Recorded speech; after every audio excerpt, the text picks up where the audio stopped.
Mà thường thường chúng ta nghe nói đến thiền tức là không phải suy nghĩ.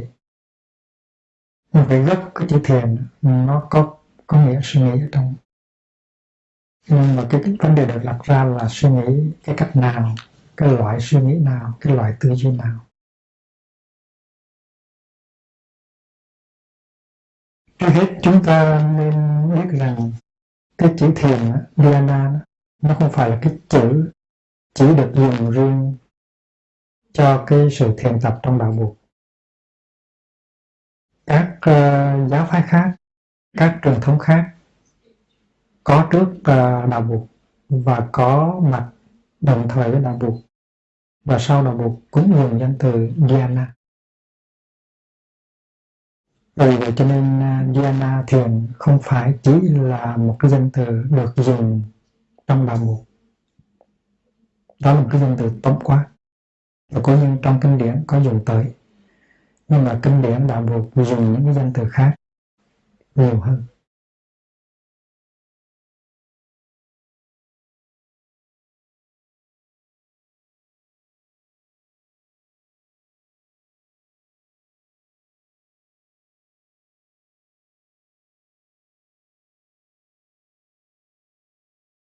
Trong cái thời mà buộc tại thế đó thì những cái danh từ khác được dùng nhiều hơn là danh từ thiền. Tuy rằng trong kinh điển cũng có dùng danh từ thiền, nhưng mà vào khoảng 100 năm sau ngày Bụt nhập diệt thì danh từ thiền được dùng nhiều hơn ngay trong cái thời đại đạo Bụt Nguyên Thủy. Điều này là điều mình phải biết và mình đặt câu hỏi tại sao. Và cố nhiên khi mà đạo Bụt dùng danh từ thiền thì đạo Bụt cũng cho vào trong cái danh từ đó những cái ý nghĩa của đạo Bụt.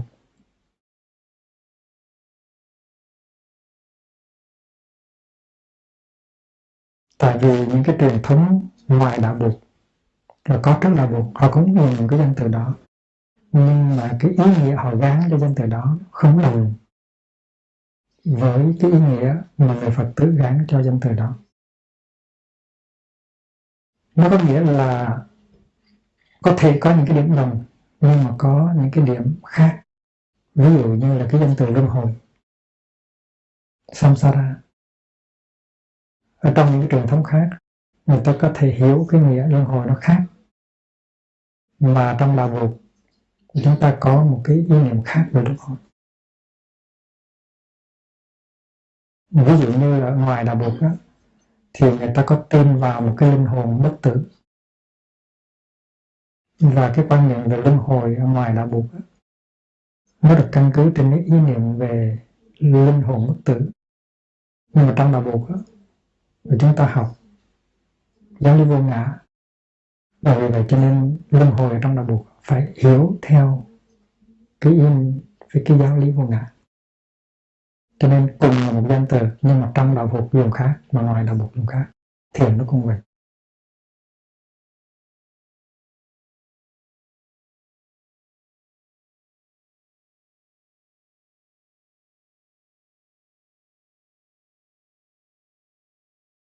Chúng ta biết rằng trong cái thời gọi là Phật giáo Nguyên Thủy,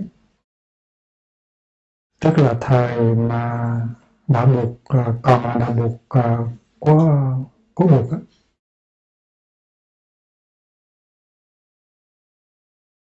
thì các thầy đã thực tập thiền tọa, các thầy đã thực tập thiền hành, các thầy đã thực tập an cư im lặng, các thầy đã thực tập hơi thở có chánh niệm. Và tất cả những cái loại thực tập đó nó là một sự thật, và cái tuệ giác của Bụt cũng như là của các vị đệ tử, cái tình thương của Bụt và của các vị đệ tử, cái an lạc thảnh thơi của Bụt và đệ tử là nó được phát xuất từ những cái lối thực tập như vậy. Thì những cái lối thực tập như vậy bây giờ mình có thể gọi là thiền tập, nhưng mà mình cũng có thể gọi bằng những cái danh từ khác.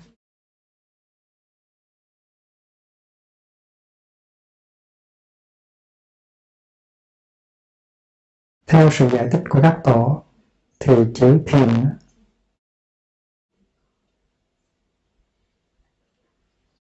trước hết là nó có nghĩa là quán chiếu về một cái đối tượng. The contemplation of a,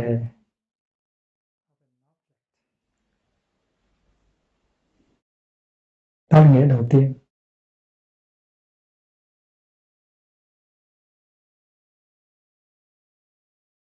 Tức là mình lấy một cái sự vật nào đó làm cái đối tượng và mình quán chiếu nó, mình nhìn vào nó. The contemplation of a given object.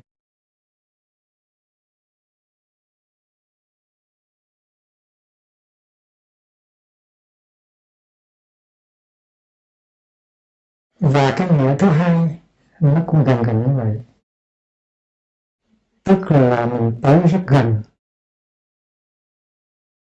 mình tiếp xúc rất gần và mình nhận xét rất gần cái đối tượng đó. Mà cái đối tượng đó nó thuộc về một cái hiện tượng, thuộc về thế giới hiện tượng.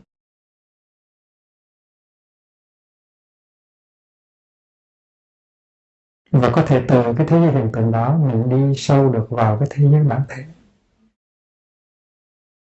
Ví dụ như là một đợt sóng. Và khi mình quán chiếu cái đợt sóng đó một cách rất gần gũi, tiếp xúc với nó rất gần gũi, thì mình khám phá ra được cái bản chất của làn sóng, tức là nước. Thứ ba, cái nghĩa của nó là từ bỏ, loại trừ. Tức là trong thiền tập á, mình có chú tâm loại trừ những cái chất liệu, những cái yếu tố nó làm cho mình khổ đau, nó làm cho mình đen tối, nó làm cho mình mờ ám, nó làm cho mình bất an. Thiền sư Tăng Hội sống vào đầu và giữa thế kỷ thứ ba. Thiền sư Tăng Hội được coi như là tổ sư của thiền Việt Nam. Trong bài từ kinh An Ban Thú Ý thì thầy cũng định nghĩa thiền là sự loại trừ. Chữ Hán là khí, khí.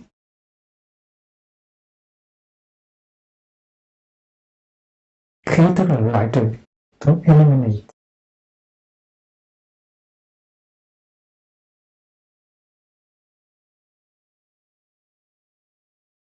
Có cái động từ tiếng Phạn là Rayati.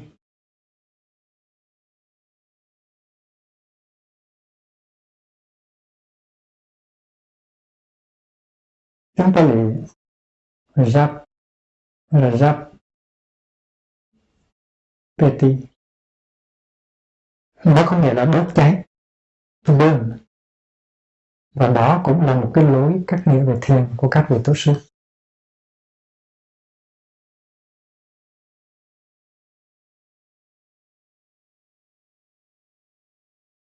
Trong thiền tập á, thì tâm ý chúng ta nó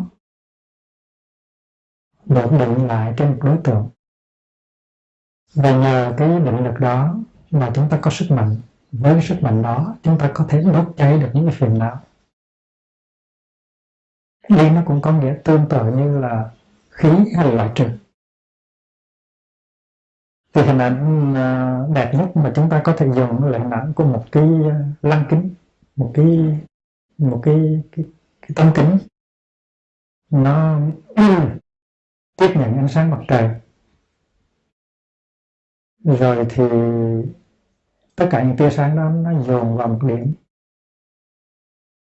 Và nếu chúng ta để cái bụi người đúng vào cái chỗ này thì cái sức nóng hội tụ của ánh sáng mặt trời nó có thể đốt cháy được cái bông cỏ đó. Cho trong cái thiền tập á, mà nếu chúng ta có định mạnh á, thì dùng cái định đó chiếu vào những cái trạng thái hôn mê chiếu vào những cái trạng thái phiền não, thì những cái hôn mê phiền não đó có thể bị đốt cháy.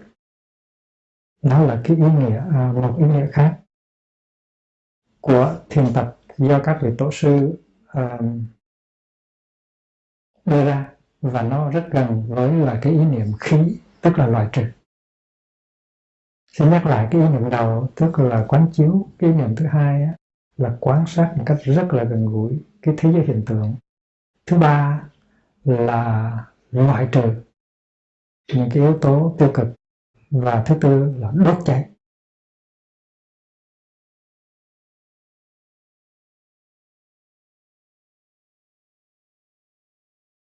Nhưng mà trong cái gốc rễ của cái văn từ, nó có ý niệm về tư duy. Thầy Nyanaponika,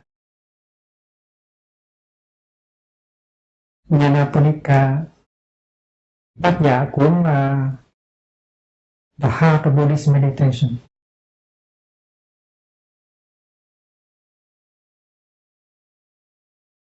sách đó chuyên dạy về chánh niệm.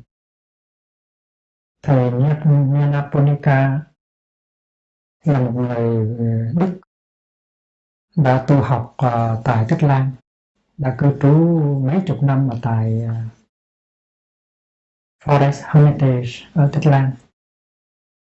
Thầy vừa mất tịch cách đây được chừng 1 tháng mấy. Thầy đã gọi chánh niệm là trái tim của thiền tập Phật giáo.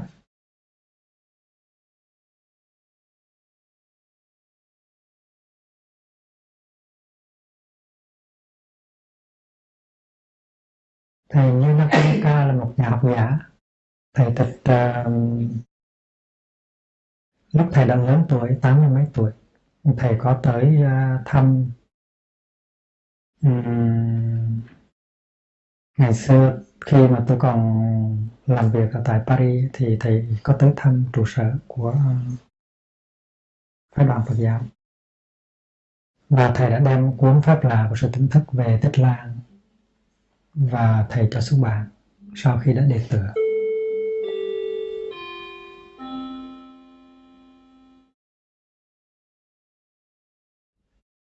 Tại vì độc giả của nhà xuất bản ở Tích Lan hầu hết là những người theo đạo mục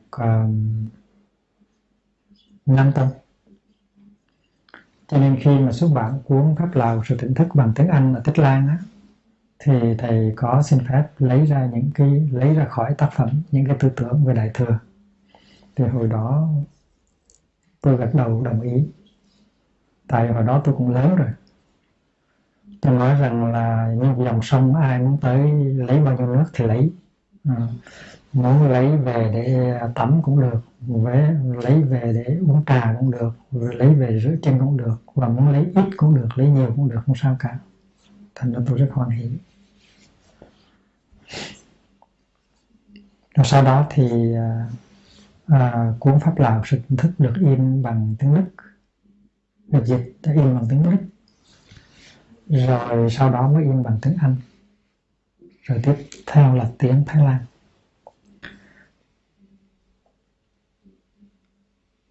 Thì thầy Nyanaponika đã ở với chúng tôi tại Paris mấy ngày. Tôi có nhớ một hôm đưa thầy đi vào trong công viên Parc de Sceaux, rồi hai người ngồi trên băng ghế đá để mà đàm đạo. Bây giờ thầy đã tịch. Và theo thầy Nyanaponika thì chánh niệm là trái tim của thiền tập Phật giáo.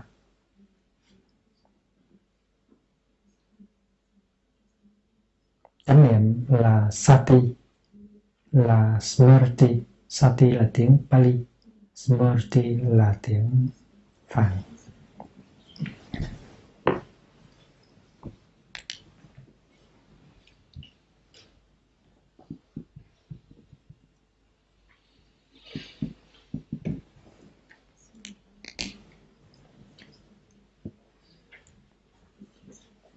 Và chánh niệm là danh từ dùng nhiều nhất ở trong cái văn học Phật giáo nhiều gấp trăm lần, gấp mấy trăm lần cái danh từ thiền.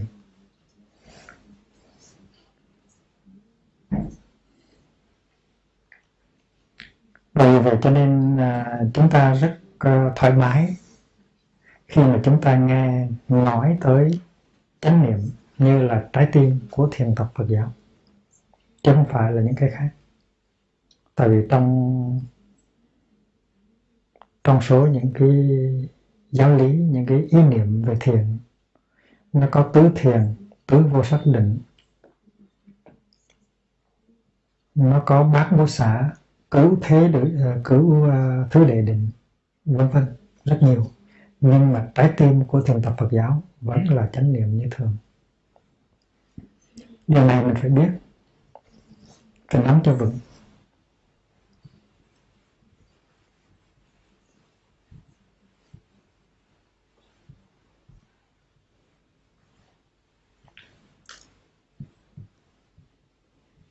Khi buộc dạy bài pháp thoại đầu tiên cho 5 thầy ở Vườn Nai,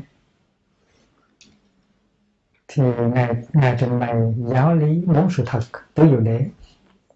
Và trong cái bài giảng đầu tiên đó thì ngài cũng có nói về bát chánh đạo, tức là đạo đế. Và trong đạo đế thì chúng ta thấy có chánh niệm.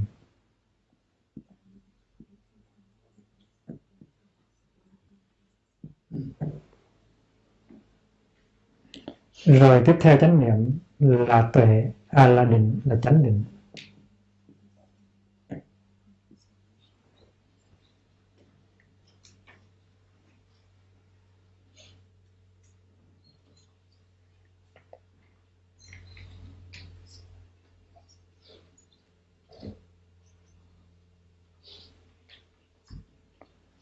Và chánh định thì nó đưa tới chánh kiến. Chánh kiến nó tương đương với tuệ.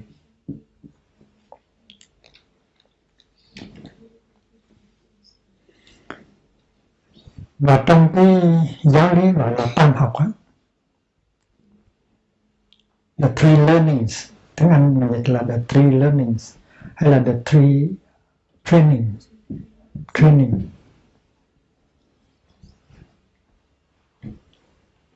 là chúng ta nói giới, định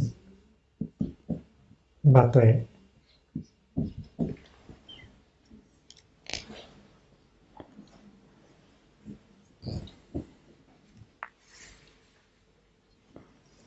Cái năm mà Bụt 80 tuổi sắp nhập về á, thì trong những cái bài pháp thoại ngắn, ngài thường nói về cái sự huấn luyện thân tâm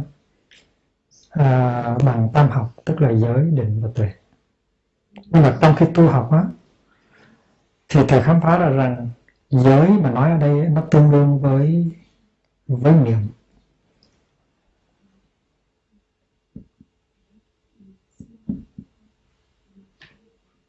Giới đây nó chỉ là niệm thôi. Niệm tức là chánh niệm.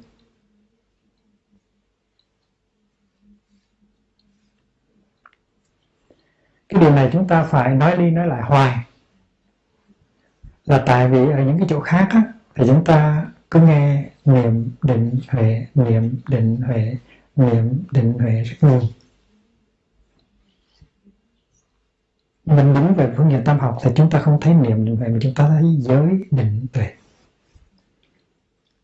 Và nếu chúng ta quan sát cho nó kỹ lưỡng thì chúng ta khám phá ra rằng giới tức là niệm. Và nếu mình hiểu giới, thực tập giới là thực tập chánh niệm, thì giới trở nên rất là sâu sắc.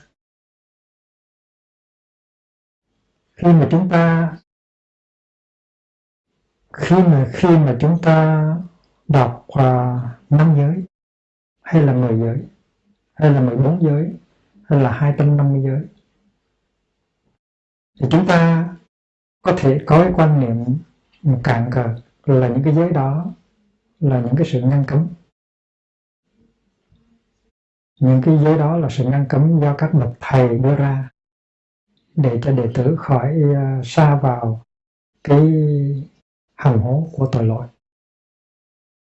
Cái quan niệm đó nó không có sai, nhưng mà không phải là quan niệm sâu sắc nhất về giới. Giới là cái sự biểu hiện của sự thực tập chánh niệm. Thì hiểu như vậy thì chúng ta mới thấy được cái chiều sâu của giới. Cho nên trong cái bản văn 5 giới mà chúng ta đang thực tập thì cái lời văn nó rất rõ ràng, nó chứng tỏ rằng giới tức là cái mình thấy được do sự thực tập chánh niệm. Ví dụ như giới thứ nhất thì nói là ý thức được rằng vì ý thức được những cái đau khổ đã gây ra do sự sát hại, ý thức được những khổ đau do sự sát hại gây ra, con xin học theo hành đại bi để bảo vệ sự sống của mọi người và mọi loài. Câu đầu là như vậy. Thì ý thức được những khổ đau do sự sát hại gây ra là kết quả của chánh niệm. Mình có chánh niệm thì mình thấy cái sự sát hại nó gây ra rất nhiều đau khổ. Sát hại con người, sát hại các loài động vật, sát hại các loài thực vật và sát hại luôn cả những cái loài khoáng vật nữa. Và khi mình thấy được những cái khổ đau đó gây ra do sự sát hại thì mình phát ra cái tâm đại bi, tức là cái tình thương lớn. Và chính nhờ cái tình thương lớn đó mà mình cương quyết hành trì giới. Chứ không phải là tại vì thầy tôi bắt tôi phải giữ giới, hay là buộc bắt tôi phải giữ giới, hay là tăng đoàn bắt tôi phải giữ giới. Nói như vậy thì mình chưa có đạt tới cái chiều sâu nhất của cái chữ giới. Vì vậy cho nên chúng ta có thể nói giới tức là hoa trái của chánh niệm và sự thực tập chánh niệm. Và thực tập giới chẳng qua chỉ là thực tập chánh niệm mà thôi. Giới, thực tập giới là thực tập chánh niệm một cách rất là cụ thể. Nếu anh không giữ giới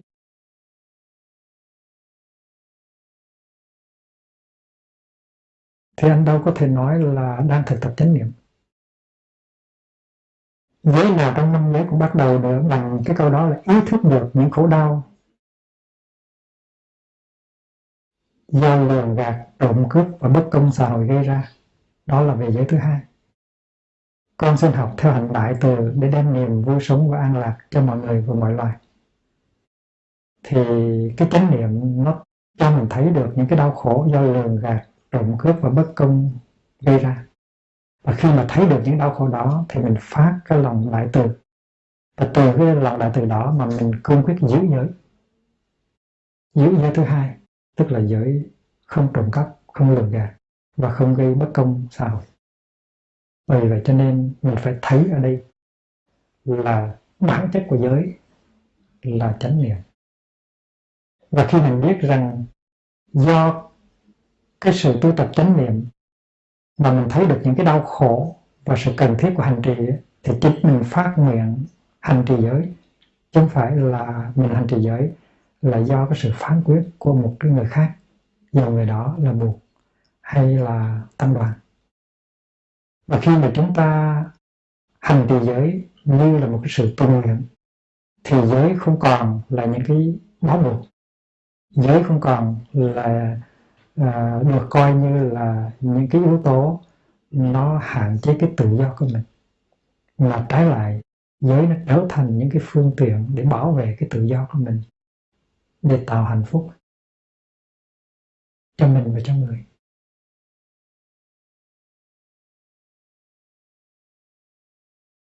Và điều này là điều thầy đã tìm ra trong quá trình thực tập. Giới chẳng qua là niệm. Chúng ta phải pháp đàm khá nhiều về cái điểm này. Chúng ta biết rằng cái bài thuyết pháp đầu tiên của Bụt nói cho năm thầy nó có niệm, định, tuệ. ở trong Tứ Diệu Đế, trong Bát Chánh Đạo, là cái bài thuyết pháp ngắn mà Buộc nói cho cái người xuất gia cuối cùng trước khi bậc nhập diệt đó, thì Ngài cũng nói về Bát Chánh Đạo, và trong đó niệm, định và tuệ nó cũng là cái xương sống, có cái tinh ba của sự thực tập đạo Buộc. Nói về cái phương diện 37 pháp trời đạo đó, thì chúng ta thấy rằng giáo lý ngũ căn cũng có là tiến tấn, niệm, định huệ.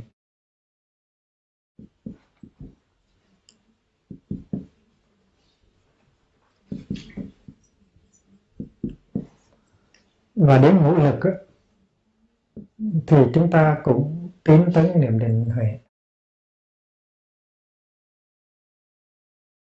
Thất Bồ Đề Phận, the seven factor of enlightenment. Thất Bồ Đề Phận cũng có niệm, định, tuệ.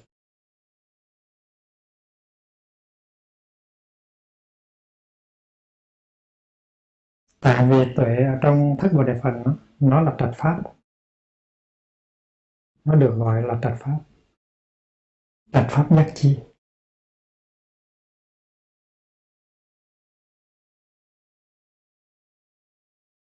Tứ niệm xứ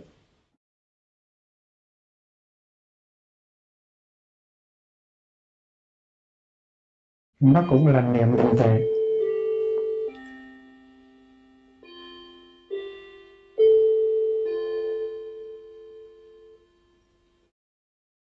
Tứ niệm xứ là thuần túy dạy về chánh niệm. Rồi tới Bát Chánh Đạo là cũng có chánh niệm.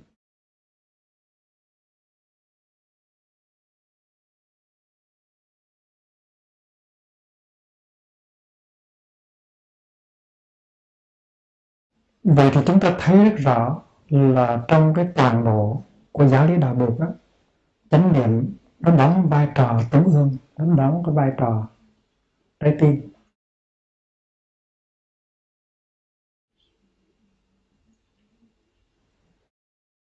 Vậy cho nên chúng ta có thể kết luận như thầy Nyanaponika rằng chánh niệm là trái tim của thiền tập Phật giáo.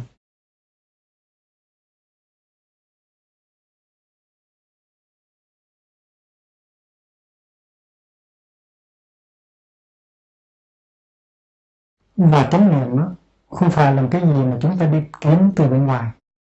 Chánh niệm nó có hạt giống ngay trong cái tâm thức của chúng ta.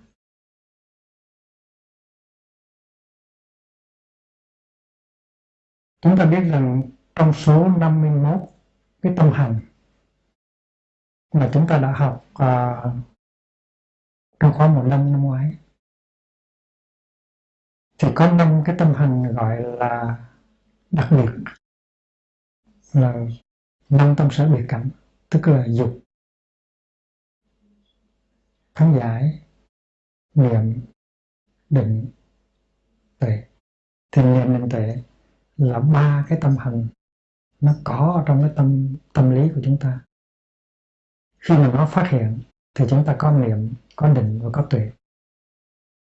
Nhưng mà niệm, định, tuệ ở trong 5 cái tâm hành đó nó có tính cách nói chung, tức là niệm có thể là chánh niệm mà cũng có thể là tà niệm.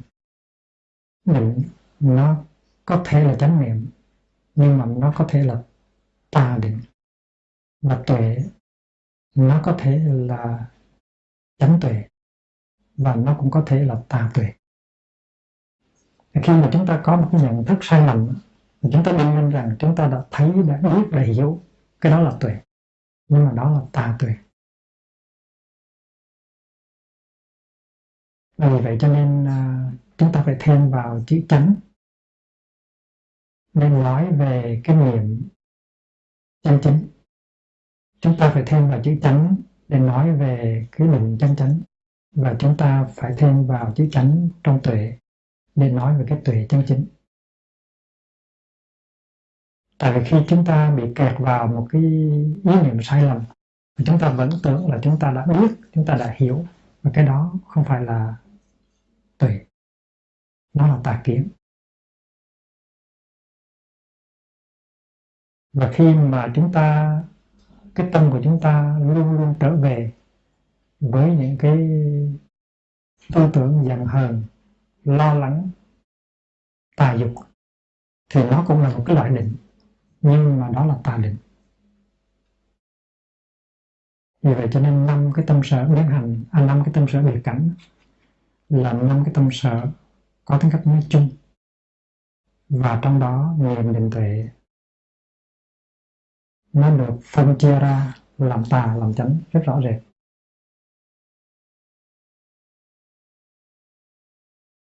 Và chúng ta biết rằng niệm bao giờ cũng là niệm một cái gì, chánh niệm bao giờ cũng là chánh niệm về một cái đối tượng gì. Như là khi mà chúng ta uống nước trà, mà nếu chúng ta biết rằng chúng ta đang uống trà thì chúng ta có niệm, có chánh niệm. Và cái chánh niệm đó nó có thể cạn cợt hay là nó có thể sâu sắc, là tùy theo cái công phu thực tập của chúng ta.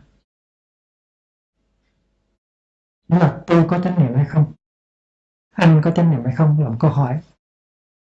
Nhưng mà chánh niệm của anh có sâu sắc hay không, chánh niệm của tôi có sâu sắc hay không, đó là một câu hỏi khác. Và do theo cái công phu thực tập của mình mà chánh niệm của mình có thể giúp cho mình thấy được sâu hơn hay là cạn hơn. Chứ không phải hễ là chánh niệm tức là đầy đủ rồi. Chúng ta có chánh niệm trong khi chúng ta uống nước, bụt cũng có chánh niệm trong khi bụt uống nước, nhưng mà cái chánh niệm của bụt nó soi thấu xuống dưới đáy của sự vật, còn cái chánh niệm của chúng ta có thể nó chỉ mới soi được 1-2 phân là 5-6 phân trên bề mặt của sự thật mà thôi.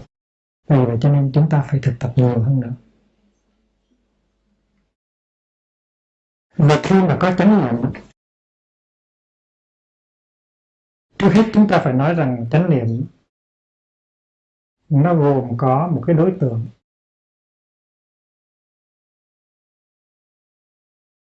Chánh niệm luôn luôn là chánh niệm về một cái gì. Ví dụ như khi mà chúng ta thực tập chánh niệm và hơi thở đó, thở vào biết là mình đang thở vào, thở ra biết là mình đang thở ra, thì cái đối tượng của chánh niệm là hơi thở. Khi mà chúng ta uống nước có chánh niệm thì uống nước là đối tượng của chánh niệm. Khi chúng ta đi mà có chánh niệm thì bước chân của chúng ta là đối tượng của chánh niệm. Đừng có tưởng là chánh niệm là một cái chủ thể mà không có đối tượng, cái chuyện đó không bao giờ có. Và khi mà chúng ta có chánh niệm thì đồng thời cái tuệ nó cái định nó phát sinh. Cái định nó có thể phát sinh rất mỏng ở trong chánh niệm, trong niệm, cũng như là mặt trăng non đó. Nó là mặt trăng nhưng mà mặt trăng đang non. Thì cái chánh niệm của chúng ta cũng vậy đó. Lúc ban đầu chúng ta thực tập chánh niệm, trong khi đi đứng nằm ngồi thì cái định nó phát sinh liền lập tức trong lòng của chánh niệm, nhưng mà cái định đó nó có thể đang còn non. Và khi mà cái định nó đang còn non á, thì cái sức mạnh nó không có lớn, mà sức mạnh nó không có lớn cho nên cái thấy của mình nó không có rõ. Ví dụ như chúng ta ăn cơm trong chánh niệm thì cái đối tượng của chánh niệm trong bữa cơm là thức ăn và tăng thân, như là sự thực tập của chúng ta.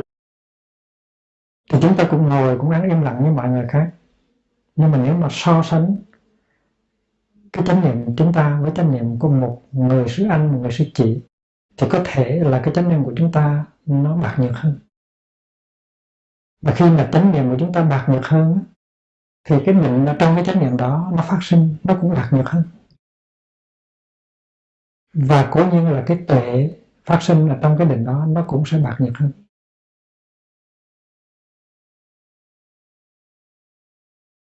Ví dụ đây là cái niệm của chúng ta, mà cái niệm của chúng ta không có được mạnh, thành ra cái định của chúng ta nó có được từng này. Và nếu cái định của chúng ta có được từng này thì cái tuệ của chúng ta nó chỉ có được từng này.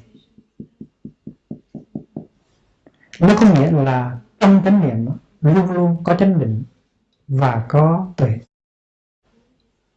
Chỉ có một điều cần nhớ là nếu chánh niệm hoàn hậu thì cái định lực nó sẽ hùng hậu hơn, và nếu định lực hùng hậu hơn thì cái thấy của chúng ta nó rõ ràng hơn, nó sâu sắc hơn. Vì cho nên ăn cơm á, là phải ăn cho thật có chánh niệm. Và khi mình đi thiền hành cũng phải đi thiền hành cho thật có chánh niệm, và tùy theo cái cường độ, cường lực của chánh niệm mà cái định chúng ta lớn hay nhỏ, và do đó cái tuệ của chúng ta sâu hay là cạn. Điều chúng ta cần phải thấy ở đây là chánh niệm nó mang trong nó mang trong lòng nó hạt giống của định và của tuệ. Và vì vậy cho nên chúng ta không có thể nói là niệm là khác, định là khác, tuệ là khác, là tại vì như là một bà mẹ đang có mang em bé, thì đó là bà mẹ, nhưng mà em bé nó đã có sẵn trong bà mẹ rồi. Nếu không có bà mẹ, nếu không có em bé thì cái người đó không thể được gọi là bà mẹ. Thì khi mà nó đích thực là chánh niệm rồi thì thế nào trong đó nó cũng có một ít định, và cái định đó tùy theo nó lớn hay nó nhỏ mà nó cống hiến cho mình cái tuệ nhỏ hay tuệ lớn.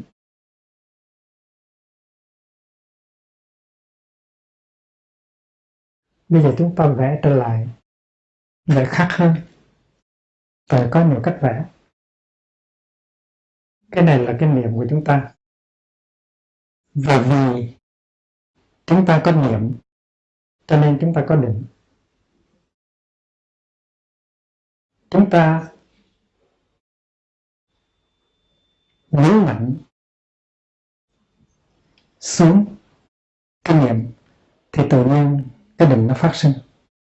Và khi mà chúng ta nhấn mạnh xuống cái định thì cái tuệ phát sinh. Cái này là niệm, cái này là định, cái này là tuệ.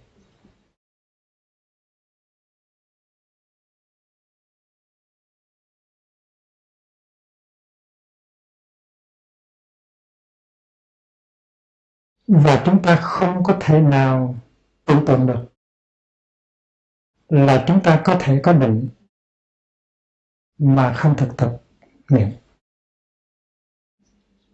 Điều đó rất rõ. Chúng ta không có thể tưởng tượng rằng chúng ta sẽ có tuệ mà không có định và không có niệm. Mà chúng ta biết rằng chánh niệm là cái mà chúng ta có ở trong tâm của chúng ta. Nhưng mà nó có thể đó là những cái hạt giống đang còn rất là yếu ớt. Tại vì chúng ta, kể cả những em bé, ai cũng có khả năng có thể uống nước mà biết rằng mình đang uống nước. Ai cũng có khả năng biết rằng mình đang ngồi với bạn và mình biết rằng mình đang ngồi với bạn. Ai cũng có khả năng biết rằng chúng ta đang ngồi ở trong thiền đường ở sóng thượng, ngồi trong thiền đường sóng thượng, mà biết rằng mình đang ngồi trong thiền đường sóng thượng là có chánh niệm rồi. Thành ra không thể nói rằng tôi không có tu được, tôi không có khả năng tu tại vì tôi không có chánh niệm. Tại vì người nào cũng có hạt giống của chánh niệm ở trong cái con người của mình. Cái vấn đề là mình có tu tập hay không, mình có làm cho cái chánh niệm đó, cái hạt giống chánh niệm đó nó được động tới tầm mỗi ngày hay không. Cái khác nhau là chỗ đó.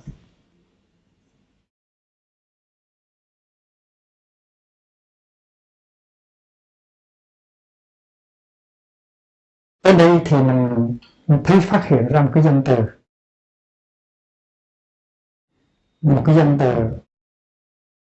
nó rất hay mà mình biết dùng, đó là Đó là danh từ Bhavana.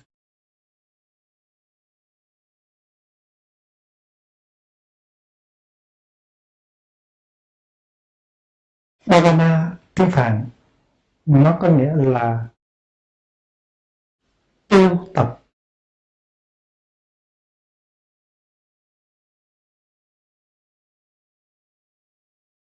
Chúng ta có cái vấn đề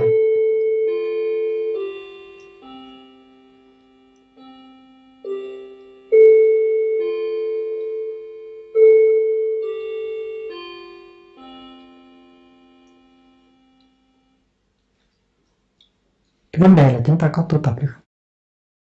Tại vì những cái điều kiện của sự thành công nó có.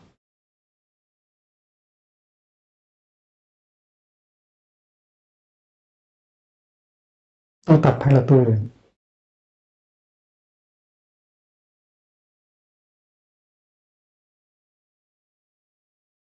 Chữ Bhava nó có nghĩa là có ra. Nó có ra. Làm thế nào để cho nó có mặt.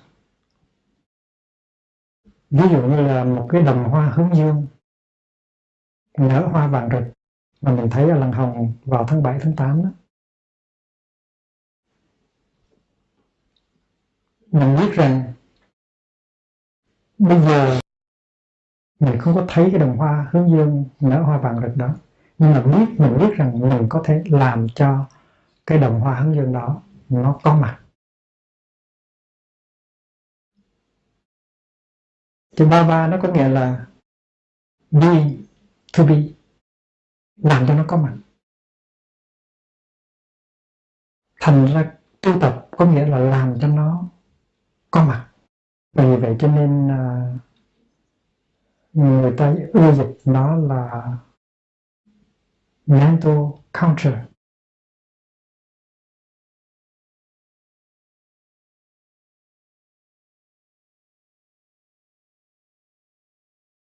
Mental culture gọi là tu tập cái tâm của mình. Ở Việt Nam mình hay nói là tu tâm. Tu tâm có nghĩa là làm cho những cái hoa trái của giác ngộ, của từ bi nó có mặt ở trong cái đời sống của mình, gọi là tu tập. Trở lại cái ví dụ của đồng hoa hướng dương thì mình biết rằng đất nó có đó, hạt giống hướng dương nó có đó, cày nó có đó. Và nếu mình biết sử dụng hạt giống, mình biết sử dụng cày bừa, phân bón và đồng ruộng, thì mình có thể làm cho cái đồng hoa hướng dương vàng rực nó trở thành có mặt. Sự tu tập cũng vậy. Chúng ta có hạt giống chánh niệm, đất của chúng ta là tâm của chúng ta, công phu của chúng ta là hơi thở, là bước chân. Và vì vậy cho nên tu tập ở đây được diễn tả dưới hình thức của một sự cày cấy và gieo trồng, tưới tẩm.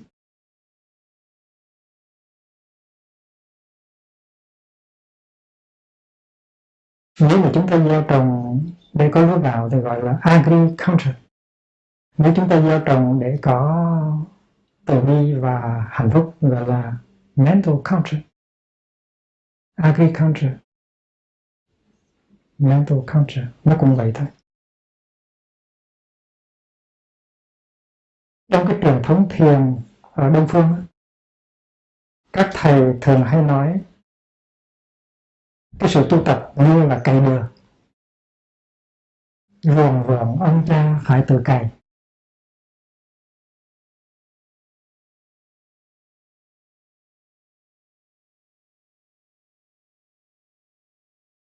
Tại vì nếu mình có ruộng vườn mà mình không có cày cấy, không có gieo giống, không có tưới tẩm thì không thể nào có hoa, có trái.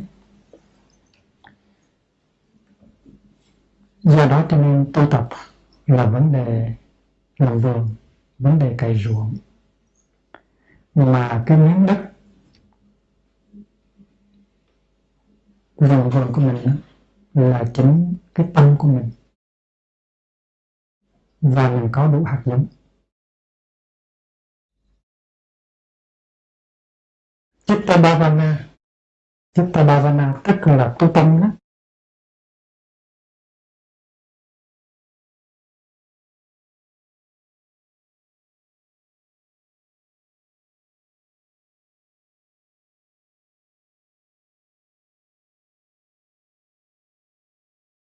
Cái động từ Bhavati có nghĩa là thực tập, gieo trồng, làm cho nó có mặt, làm cho nó có mặt. Chánh niệm mình làm cho nó có mặt, và khi mà chánh niệm có mặt thì chánh niệm nó có mặt và tuệ giác nó có mặt. Chitta Bhavana mình dịch là tâm tu tập hoặc là tu tâm.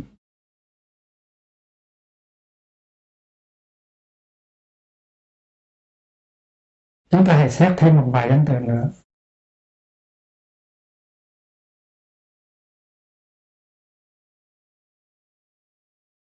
Là danh từ Samadhi.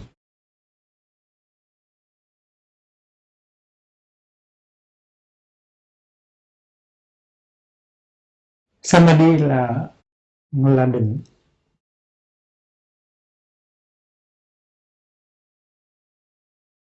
Như là kết quả của chánh niệm và nguyên nhân của tuệ giác.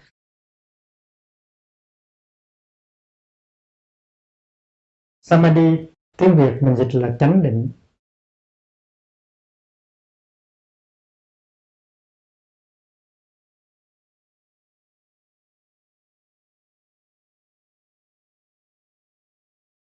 Chánh định trước hết đó, nó có nghĩa là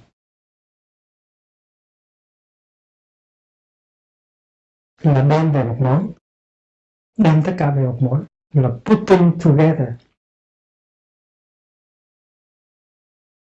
Tức là khi mình có định đó, thì tức là mình tản mát, mình chỗ này một chút, chỗ kia một chút, thân chỗ này, tâm chỗ kia, nó rời ra, mỗi thứ một ngã. Còn khi có định đó, tức là mình thu hồi tất cả trở về một mối, cho nên tiếng Anh gọi là to put together. Ngày xưa các tổ dịch ra nhiều danh từ lắm. Tam muội cũng là Samadhi. Tamade tức là cái phiên âm của Samadhi đó. Có khi dịch là đẳng trì.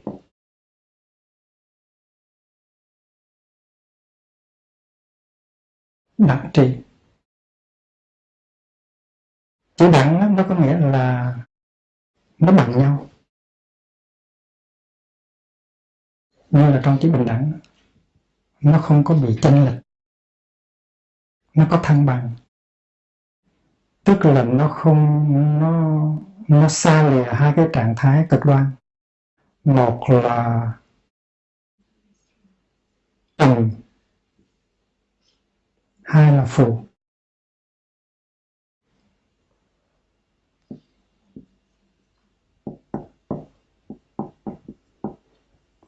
Trần nghĩa là nó chìm xuống trong cái trạng thái buồn ngủ nặng nề, và phù nghĩa là nó nổi lên, nó có cách là lăng xăng, không có định. Và lìa được hai cái trạng thái đó thì có định, gọi là xa, cái đó gọi là đẳng. Trường hợp mà nó nổi lên, nó lăng xăng, ta gọi là trạo cử. Trường hợp nó chìm xuống, nó nặng nề, ta gọi là hôn trầm.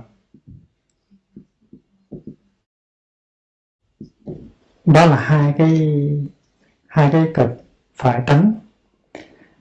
Định đó, là nó có cách đẳng. Đẳng tức là không có rơi vào hai cái trạng thái trạo cử và hôn trầm. Và trì tức là giữ cho được, duy trì cho được. Duy trì cái gì? Duy trì trong cái trạng thái không trầm không phù, và duy trì trong cái trạng thái tâm dừng ở một cảnh, và chỉ một cảnh thôi, một đối tượng thôi. Trì tức là một cảnh, một đối tượng.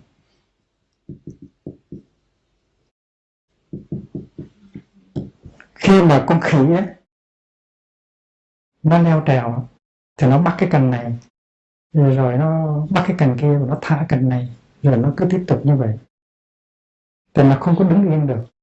Cái tâm mình nó cũng như là con khỉ, nó không có chuyên chú vào một cái đối tượng, vì vậy cho nên mình không có định. Cho nên trong cái trạng thái, trong cái công phu tu tập đó, mình phải biết chuyên chú vào một cái đối tượng, cái đó gọi là trì. Và trong cái thời gian đó, cái tâm của mình đó không rơi vào trạng thái hôn trầm hay là trào cử thì gọi là đẳng trì.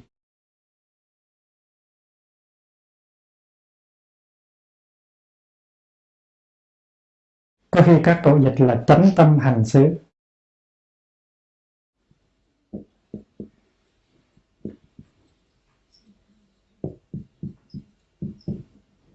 là cái tâm mình nó thẳng lại và nó thực tập quán chiếu cái đối tượng đặc biệt kia.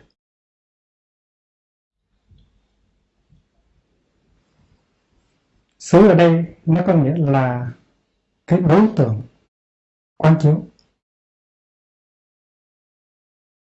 như là tứ niệm xứ. Cái đối tượng đó hoặc là cái thân của mình, hoặc là cái cảm thọ của mình, hoặc là cái tâm hành của mình, hoặc là đối tượng tâm hành của mình, tức là pháp.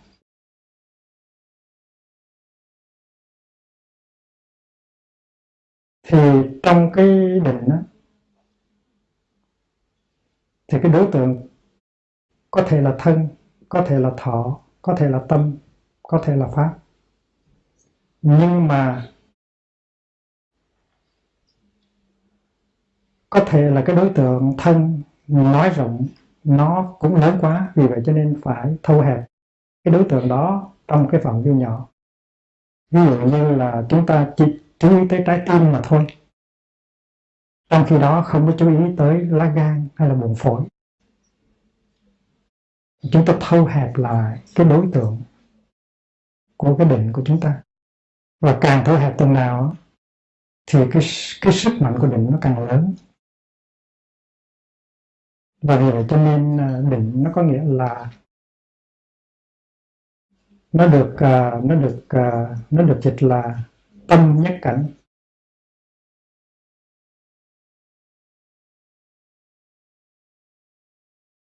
Tiếng Pali Chittasa Ekagata.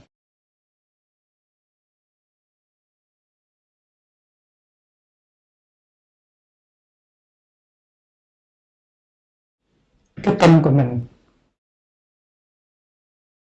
nó đi về một một đối tượng, Eka là một.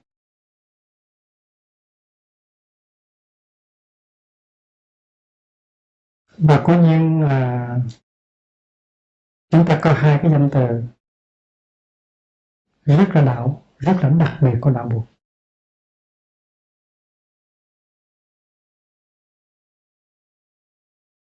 Nó được dùng rất nhiều trong đạo Bụt. Cái danh từ đó là chỉ và quán. Chỉ tức là Samatha.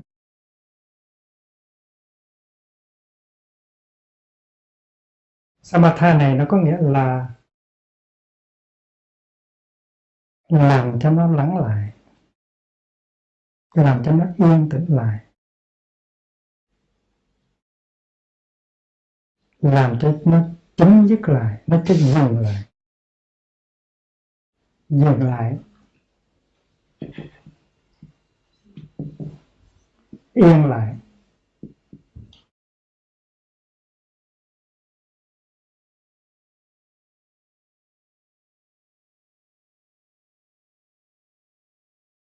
Để có thể chú vào một cảnh.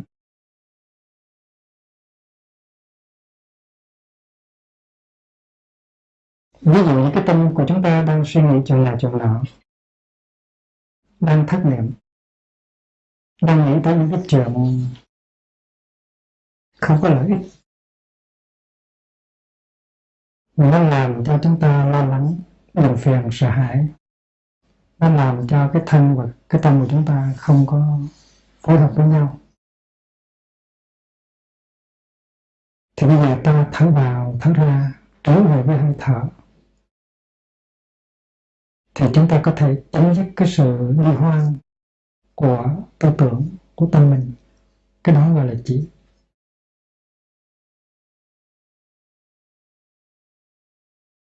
Hay là khi mà chúng ta đang buồn hay đang giận, mà cái buồn cái giận đó đang làm cho chúng ta bất an, thì chúng ta thở vào thở ra và làm cho cái buồn cái giận đó nó êm dịu lại, nó êm dịu lại, nó lắng dịu lại, thì cái đó cũng gọi là trí. Như trong cái danh từ an tịnh tâm hành, tâm hành của mình có thể là giận hay là buồn hay là lo, và khi mà mình thực tập chỉ, hoặc bằng thiền hành hoặc bằng thở có chánh niệm, thì mình dùng cái chánh niệm đó mình ôm lấy cái tâm hành kia và làm cho cái tâm hành kia nó dịu lại, giống như bà mẹ ôm con, thì đó gọi là samatha, là trí. Thành ra chỉ nó có nghĩa là làm cho nó dừng lại, làm cho nó êm ái trở lại, an tĩnh trở lại, và làm cho mình có khả năng chú tâm vào một cái đối tượng duy nhất, gọi là trí. Và danh từ nó thường đi theo sát như là bóng theo hình, là quán. Vipassana.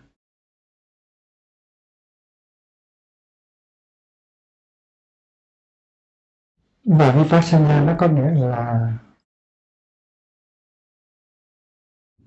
là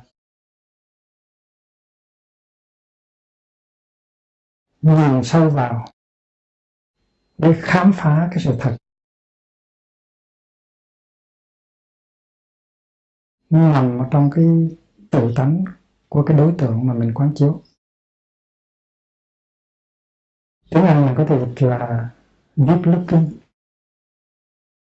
Mà deep looking như vậy, quán chiếu một cách sâu sắc, thì tự nhiên mình thấy được, mình có cái tuệ giác, mình có cái gọi là insight,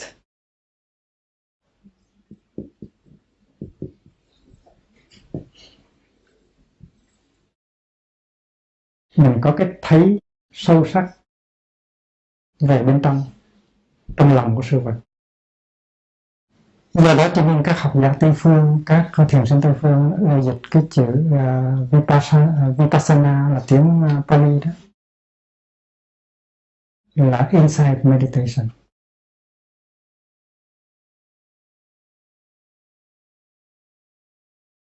Insight meditation. Và cái chữ mà chúng ta đã dùng hàng ngàn năm rồi là chữ quán. Tôi chỉ là tôi quán. Tôi chỉ là làm cho nó dừng lại, làm cho nó êm dịu trở lại, làm cho tâm mình chuyên chú vào một cái. Và tôi quán là bước thêm bước nữa, nhìn thật sâu vào trong lòng của cái đối tượng đó để thấy được cái bản chất, cái sự thật về nó. Đó là hai danh từ rất là quan trọng trong Ba Buddha, rất đặc biệt Phật giáo. Còn cái danh từ thiền nó không phải là đặc biệt Phật giáo, nó chung cho nhiều cái truyền thống khác.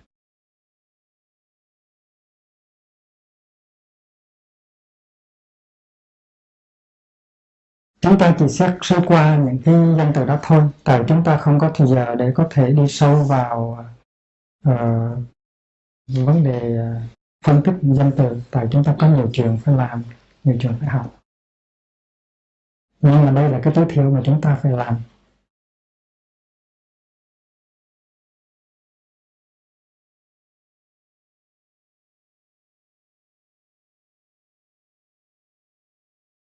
Thì như hôm trước tôi đã có nói, là có những cái phương pháp thực tập nó thuần túy đạo luật, nó có mặt trong cái thời gọi là đạo luật nguyên thủy, nhưng mà có những cái yếu tố khác nó từ từ nó được đưa vào trong cái truyền thống thiền tập của chúng ta, và nó được Phật hóa. Phật hóa nghĩa tên nó cho nó cái nội dung về đạo Phật.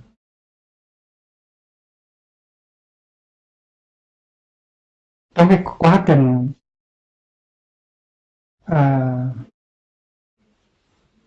học hỏi thì có cái ba cái danh từ này chúng ta phải làm quen với, tức là đạo luật nguyên thủy,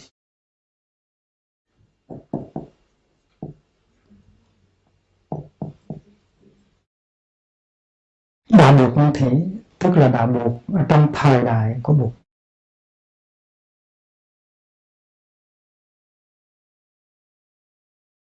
Rồi tới đạo Bụt bộ phái.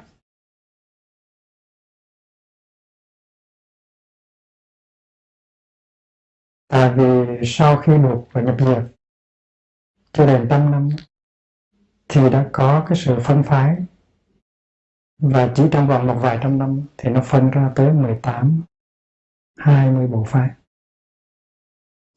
Thì lúc đó đạo Phật bộ phái, đạo Bụt bộ phái đã không còn là đạo Bụt nguyên thủy nữa.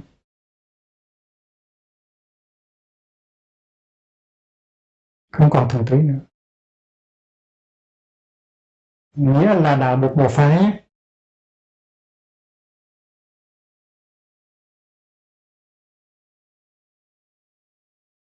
đạo Bụt bộ phái nó có chứa đạo Bụt nguyên thủy trong đó. Tại vì đạo Bụt bộ phái nó được phát triển từ đạo Bụt nguyên thủy, nhưng mà trong đó có những yếu tố của sự phát triển, và mình phải tinh ý lắm mới phân biệt được những yếu tố nào là yếu tố của đạo Bụt nguyên thủy và những yếu tố nào là mới thêm vào của đạo Bụt bộ phái. Và danh từ mới danh từ thứ ba là đạo Bụt đại thừa.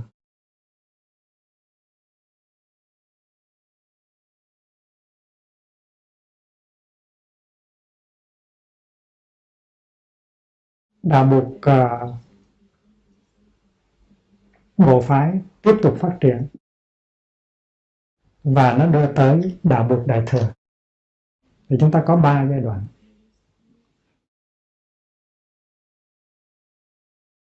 Thành ra chúng ta đặt câu hỏi, cái nào là đạo Bụt nguyên thủy, cái nào là do đạo Phật Bụt bộ phái thêm thắt vào, và cái nào là do đạo Bụt đại thừa đưa vào.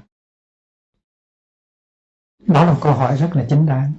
Tại vì nếu mà chúng ta không có sự khảo cứu, không có sự tu tập, thì chúng ta khó để nói rằng cái nào là thật sự đạo Bụt nguyên thủy. Vì cho nên các đạo giả họ giúp chúng ta cũng khá nhiều. Các sử gia,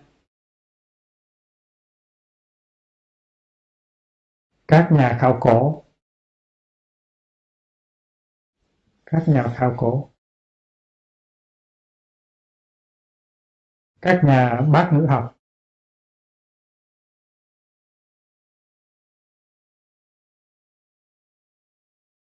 bác ngữ học tiếng Anh là tiếng Pháp là philology. Các nhà khảo cổ họ khai quật, các nhà sử gia họ nghiên cứu, họ so sánh, và các nhà bác ngữ học họ nghiên cứu những cái văn bản khác nhau, họ tìm ra những cái yếu tố khác nhau. Họ có thể giúp cho chúng ta thấy được một phần nào, những cái nào nó thật sự là Phật giáo nguyên thủy và những cái nào nó được phát triển. Và trong cái quá trình tìm hiểu đó, càng ngày chúng ta càng thấy rõ thêm.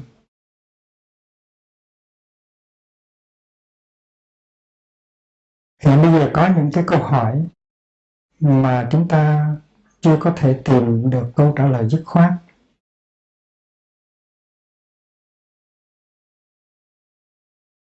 Có những cái mà chúng ta có thể đồng ý với nhau là 100% là đạo Bụt nguyên thủy.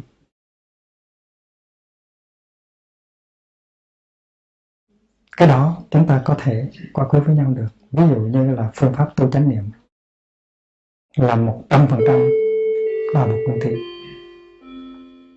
5 giới, giới khất sĩ là 100% đạo Bụt nguyên thủy. Nhưng có những cái như là tứ vô sắc định, tức là không vô biên xứ, thức vô biên xứ, vô sở hữu xứ, phi tưởng, phi tưởng xứ, thì câu hỏi rất là lớn. Và trong các kinh có rất nhiều kinh nói về tứ vô sắc định.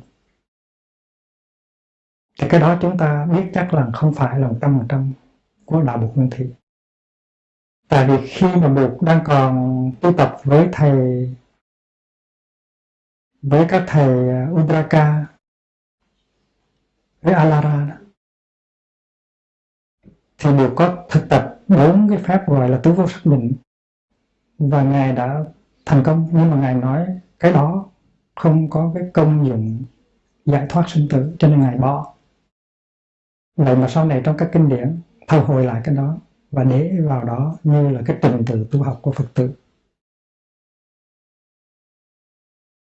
Thành ra cái đó mình không có thể nói nó là Phật đạo Bụt nguyên thủy được.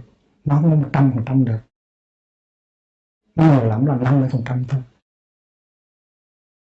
Và có thể là các thầy đã nói rằng ngày xưa Bụt có thực tập, tại sao bây giờ chúng ta cũng không thực tập cho giống Bụt và đưa vào trở lại cái mà Bụt đã hất ra ngoài, và cho nó thêm những cái ý nghĩa của Phật giáo, tức là Phật giáo hóa nó, làm cho nó có tính cách, có tính chất của Bụt. Và cái điều này cũng có thể đúng đối với tứ thiền, tức là sơ thiền, nhị thiền, tam thiền và tứ thiền. Những cái đoạn văn nói về tứ thiền định nó đầy dẫy trong kinh đạo Bụt. Trong khi đó thì trong những cái bài thuyết pháp đầu tiên của Bụt, như là bài Chuyển Pháp Luân, kinh Chuyển Pháp Luân, trong những cái kinh mà cổ nhất của đạo Bụt á, không có nói rằng là Bụt nhờ tu tứ thiền mà giác ngộ. Và vì vậy cho nên các nhà bác ngữ học, các nhà khảo cổ học, họ đã giúp chúng ta rất nhiều. Họ đã cho chúng ta thấy được một phần nào những cái gì đã được đưa vào để mà hiện đại hóa, để mà làm cho những cái đó nó có tính cách Phật giáo, để mà sử dụng trong Phật giáo. Thì vì vậy cho nên cái vấn đề đạo Bụt nguyên thủy là đạo Bụt nào, nó vẫn còn là vấn đề lớn. Chúng ta qua cái sự tu học, qua cái sự nghiên cứu đã có thể thấm định được một số những cái yếu tố mà chúng ta có thể quyết chắc được là của đạo Bụt nguyên thủy 100%. Ngoài ra còn có những yếu tố khác chúng ta không có thể xác quyết được như vậy, và có những yếu tố khác chúng ta đã có thể loại trừ ra. Ví dụ như trong khi mà nghiên cứu kinh Niệm xứ đó, thì tôi có phát giác ra một cái đoạn kinh mà người ta vì cái sự tụng đọc không có chánh niệm, cho nên đã chấp nối, đã lấy một cái đoạn kinh, lấy một cái đoạn mà Bụt chê là không có đúng, một cái phương pháp tu mà Bụt đã chê trong một cái kinh là không có đúng, để đem vào trong kinh coi như là một phương pháp mà mình cần phải thực tập. Thì nếu mà quý vị có đọc cái cuốn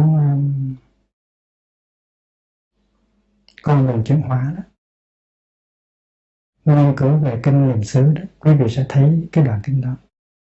Đó là cái ví dụ về cái chuyện nhờ nghiên cứu, nhờ so sánh các văn bản và chúng ta tìm được những cái sai lầm đã xảy ra trong cái kho tàng văn học Phật giáo do cái sự truyền tụng không có chánh niệm. Đó là cái trường hợp mà tam sao thất bản luôn luôn nó xảy ra.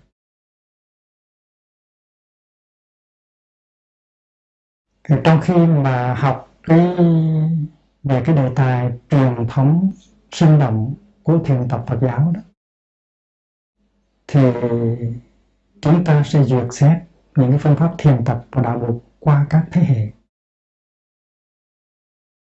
và luôn luôn chúng ta cân nhắc, chúng ta thấy cái đà phát triển của cái tư tưởng thiền tập và ngay những cái pháp môn thực tập về thiền tập, và điều đó có thể cho chúng ta thêm cái niềm tin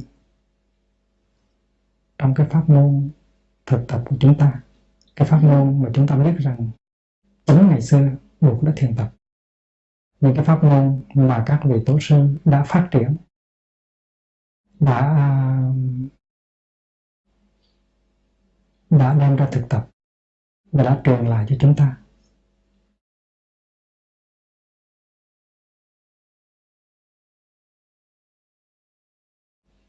Trong việc này chúng ta sẽ nghe nói về tứ thiền và tứ vô sắc định.